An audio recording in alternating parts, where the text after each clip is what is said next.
Assalomu alaykum Gulshay davlati. Bugun men o'zimning tajribamni ko'rsatib bermoqchiman. Qisqacha qilib aglonema gullari haqida. 2 xil, 3 xil aglonemam bor. Juda oddiy usulda ko'paytirdim bularni. Mana birinchi shuni qirqdim. Nomini bilmayman, lekin bu aglonemani mana 5-6 talab detka berdi. Mana tagida ham bor. Mana buni tomirlatib tel uslubda ekdim. Juda yaxshi natijaga ega bo'ldim. Astidan ham tomir chiqib boshlagan. Keyingisi yaqinda olgan mana bu aglonemamni olib kelgan kunimdan kesdim va tomirlatishga qo'ydim. Ugl tabletka solib. Mana natija. Mana bunda juda yaxshi natija. Tubidan ko'rinmayapti. Mana pastdan 3 ta, tepadan 2 ta, 5 ta detka ko'ringan. Oddiy to'r, perlit, vermikulitga ekilgan.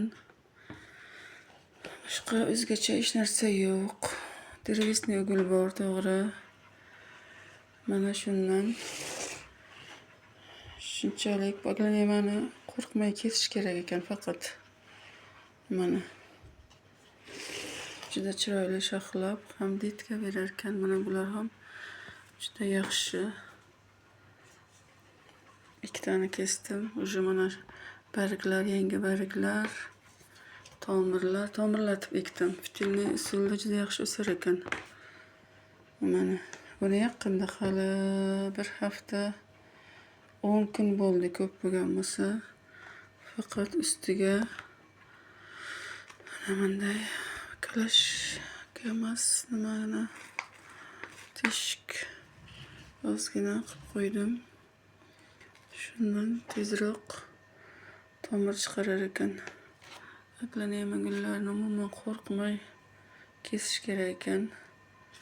Mana lekin bu hali tomir chiqarmagan.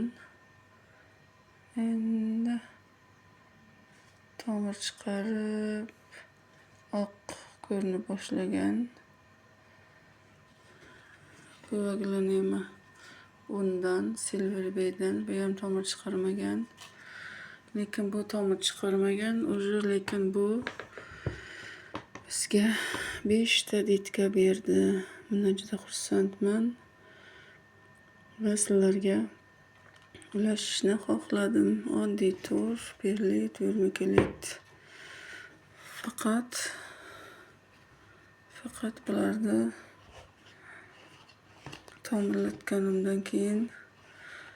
tomirlatganimda ugl tabletkasini qo'yaman. Mana oddiy usulda yaxshi natija. Faqat buni qo'rqmay kesish kerak ekan. Sizlarga ham shuni tavsiya qilib qolaman. Umuman qo'rqmay kesish kerak. Lekin boshqa tuproq aralashtirib bo'lmaydi. Bunga yengil tuproq kerak. Shuning uchun perlit, vermikulit, drevesniy ugl, to'r. Mana bunda ko'proq to'r. Buni fitilniy uslub shunda qilganim uchun sizlarga ham tavsiya qilib qolaman.